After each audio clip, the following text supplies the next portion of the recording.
संदीप भोजपुरिया और देखना चालू कर दिया आप संदीप भोजपुरिया न्यूज चैनल। तो भाई लोग वीडियो स्टार्ट करते हैं। भाई के पहन जा रहा पूरा दिल के तारी गरदा। अरे काय पढ़ले रे? अच्छा भाई लोग तो बता दी कि फायर मास्टर हमारे कहतरन की पूरा बात बतावा हमारा पब्लिक भाई लोग से। आप सब के बता दी कि खेसारी भैया के गाना आ रहा बा। अरे जिया तो भाई लोग आप सबको बता दी कि खेसारी भैया के गाना होता। एगो बात बताई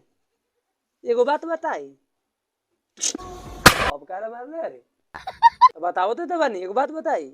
अरे भाई लोग खेसारी भैया गानवा के नाम पे एगो बात बताई। तो भाई लोग आप सबको बता दी कि खेसारी लाल यादव जी और रानी एक्ट्रेस वीडियो में काम की है और बहुत ही शानदार वीडियो भाई लोग, एकदम मजेदार वीडियो है। कल रात 8 बजे पोस्टर आया भाई लोग, मैं सो गया था देख नहीं पाई इसीलिए लेट हो गया। तो भाई लोग आप सब सोचा कि आप सबसे बता दूं कि खेसारी भैया फिर से भोजपुरी में तांडव मचा दिया और भोजपुरी के किसी भी कलाकार को इतना दम नहीं जो खेसारी को टक्कर दे सके। तो भाई लोग गाना बहुत जल्द फाइनली आने वाला है। तो भाई लोग आप सबको बता दूं कि एल्बम का नाम है एगो बात बताई। तो ये भाई लोग उड़ा वही फटाका फट फट फट फट फट। तो भाई लोग वीडियो पसंद आए लो तो लाइक शेयर कमेंट करिए, चैनल के सब्सक्राइब करके उड़ा दे। जो किंद्रा आगे रे।